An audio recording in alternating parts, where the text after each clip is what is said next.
Pregnancy में protein का importance क्या है, मतलब क्यों हमें प्रोटीन लेना चाहिए। डॉक्टर्स के पास जाओ तो बोलते हैं आपके बच्चे का वेट गेन नहीं हो रहा है सही से, आपका वेट गेन सही से नहीं हो रहा है, आपका इम्यून सिस्टम सही नहीं है, आप जल्दी जल्दी बीमार पड़ रहे हो, तो आपको प्रोटीन लेना चाहिए। अगर अमनियोटिक फ्लूइड कम है तो भी डॉक्टर सजेस्ट करते हैं कि आपको हाई प्रोटीन डाइट लेनी चाहिए। अगर जेस्टेशनल डायबिटीज़ है तो भी डॉक्टर कहते हैं कि हाई प्रोटीन डाइट लीजिए।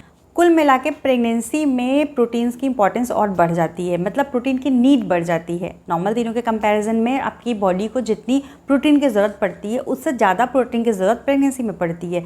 लेकिन हमारी जो इंडियन डाइट है, प्रोटीन के सोर्सेज बहुत ज़्यादा नहीं हैं, और ऊपर से जो हमारा ट्रेडिशनल फूड है वहाँ पे प्रोटीन को इग्नोर किया गया है। प्रोटीन हम बिल्कुल भी नहीं लेते, सिर्फ एक दाल ले लेते हैं पूरे दिन भर में और हम सोचते हैं हमारी प्रोटीन की रिक्वायरमेंट पूरी हो गई। वो भी लंच में आप एक बाउल दाल खाते हो और आपको लगता है कि प्रोटीन तो हमने ले ली, मतलब हो गया हमारा, बट ऐसा नहीं है।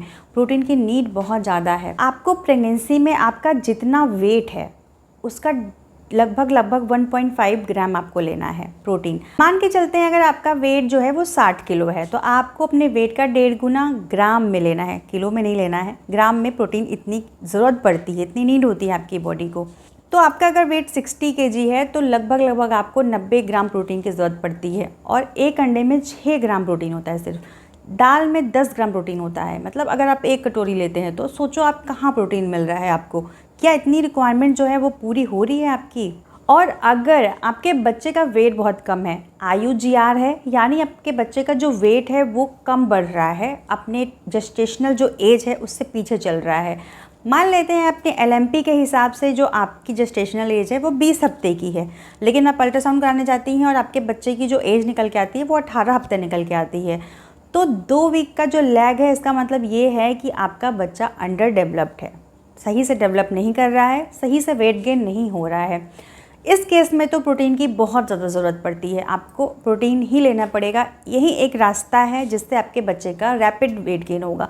फर्स्ट ट्राइमेस्टर में, सेकेंड ट्राइमेस्टर में बच्चे का वेट गेन उतना नहीं होता। फर्स्ट ट्राइमेस्टर में तो बहुत ही नॉमिनल होता है, सेकेंड में थोड़ा सा किक स्टार्ट हो जाता है, मतलब थोड़ा बढ़ना शुरू हो जाता है, लेकिन जो मेजर वेट गेन होता है वो थर्ड ट्राइमेस्टर में होता है। तो अपनी प्रेगनेंसी के तीसरे तिमाही में तो आपको बहुत ज़्यादा ध्यान रखना है कि आप प्रोटीन बहुत ज़्यादा खाइए। और प्रेगनेंसी में हम इतना खा लेते हैं उल्टी सीधी चीज़ें क्रेविंग के नाम पे कि वेट गेन बहुत हो जाता है। बहुत ज़्यादा वेट गेन भी सही नहीं है। प्रेगनेंसी में एक नॉर्मल वेट गेन ही होना चाहिए। ये नहीं है कि आप 20 किलो 30 किलो वज़न बढ़ा लेते हो, नहीं। अगर आप पहले से ओवरवेट हो तब तो आपको बहुत ध्यान रखना है।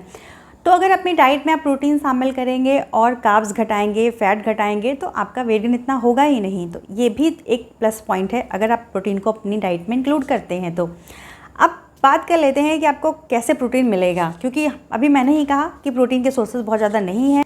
इंडियन डाइट को ऐसा डिज़ाइन किया गया है कि यहाँ पे प्रोटीन बहुत ज़्यादा नहीं है। अगर आप नॉन वेजिटेरियन हैं तो आप एग्स ले सकते हैं, दिन में 2 अंडे 3 अंडे आप ले सकते हैं। फिश ले सकते हैं, आप चिकन ले सकते हैं। तो ये सारी चीज़ों में तो प्रोटीन आपको मिल जाएगा। इसके बाद आपको डॉक्टर प्रोटीन पाउडर भी सजेस्ट करते हैं, प्रोटीन बिस्किट भी सजेस्ट करते हैं। तो ये जो कुछ सप्लीमेंट्स हैं ये भी आपके प्रोटीन के नीड को फुलफ़िल करने में हेल्प करती हैं, लेकिन अभी भी प्रोटीन की नीड पूरी नहीं हो पाती है। सिर्फ आप सोचते हो कि आप प्रोटीन पाउडर ले लेते हो 2 टाइम तो आपकी प्रोटीन की नीड पूरी हो गई, नहीं।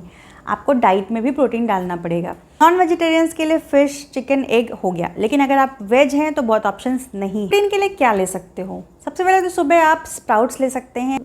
चना, मूंग, राजमा, छोले, ये सारी चीज़ें हैं। ये बीन्स जो होती हैं इसमें प्रोटीन बहुत ज़्यादा होता है, एंटीऑक्सीडेंट भी होता है, तो आप स्प्राउट्स ले सकते हैं। आप लंच में दाल ले सकते हैं, लेकिन सिर्फ एक दाल मत लीजिए कि आपने रोज़ अरहर की दाल ही ली, तुअर की दाल ही खाई। आप दाल को चेंज कर लीजिए। कभी आप मसूर की दाल खा लीजिए, कभी आप उड़द दाल खा लीजिए, कभी आप तुअर दाल खा लीजिए, कभी मूंग दाल खा लीजिए। तो ये सारी चीज़ें आप चेंज करते रहेंगे। आपका जो टेस्ट बड है वो भी थोड़ा सा उसको हेल्प मिलेगा, मतलब अच्छा लगेगा आपको, और आपकी प्रोटीन की नीड भी पूरी होगी। अब जो आप मिड इवनिंग में 4-5 बजे के लगभग भूख लगती है, स्नैकिंग करती है, यहाँ पे आप प्रोटीन अच्छे से ऐड कर सकते हो। यहाँ पे आप चने के सैलड वगैरह ले सकते हो। जैसे आपने छोले भिगा दिए, अपने चने भिगा दिए और उसको अच्छे तरीके से सैलड बना के उसका आप ले सकते हो। आप रात में जो नॉर्मल गेहूँ की चपाती खाते हैं उससे अच्छा ये है कि आप बेसन की चपाती खाइए। चने में भी प्रोटीन होता है बहुत अच्छी क्वांटिटी में, तो आप बेसन की रोटी खाएंगे तो आपको थोड़ा सा प्रोटीन यहाँ से भी मिल जाएगा। इसके अलावा पनीर है, टोफू है, चीज़ है, जैसे आप लंच और डिनर में आपने थोड़े से पनीर लिए, उसको क्यूब्स बना के फ्राई करके आप अपने लंच में और डिनर में खा सकते हैं। तो आप सोचिए कि आप किस तरीके से अपनी जो प्लेट है उसको बनाएंगे कि जिसमें प्रोटीन बहुत ज़्यादा होगा और कार्ब्स कम हो। कार्ब्स बहुत ज़्यादा अच्छे नहीं हैं, प्रेगनेंसी हो या ना हो, कार्ब्स कभी भी अच्छे नहीं होते हैं। तो कार्बोहाइड्रेट कम करिए, प्रोटीन बढ़ाइए। आपकी हर मील में एक ना एक प्रोटीन होना चाहिए, सुबह से लेके शाम तक। ब्रेकफास्ट हो, आपका मिड मॉर्निंग स्नैक हो, या फिर आपका लंच हो, आपका डिनर हो, मिड इवनिंग स्नैक हो, कुछ भी हो, आपको कोशिश करना चाहिए कि थोड़ा सा आप प्रोटीन हर डाइट में ऐड करिए, क्योंकि इससे आपको थोड़ा थोड़ा करके हो जाएगा पूरा। अगर बेबी का वेट गेन नहीं हो रहा है, अगर IUGR है, आपको जेस्टेशनल डायबिटीज़ है, आपका पानी कम है, अमनियोटिक फ्लूइड कम है, आपका वेट बहुत ज़्यादा गेन हो रहा है, या आप पहले से ओवरवेट है, सारी चीज़ों का एकमात्र रामबाण इलाज है ढेर सारा प्रोटीन। अब कैसे खाना है वो आप सोचिए, आपको कैसे अपना मील प्लान करना है वो आप सोचिए। थोड़ी मेहनत कर लीजिए, प्रेगनेंसी में वैसे ही हम बहुत ज़्यादा रेस्ट करने लगते हैं। अगर मेरी वीडियो पसंद आती है तो लाइक ज़रूर करिएगा, सब्सक्राइब भी करिएगा, शेयर भी करिएगा।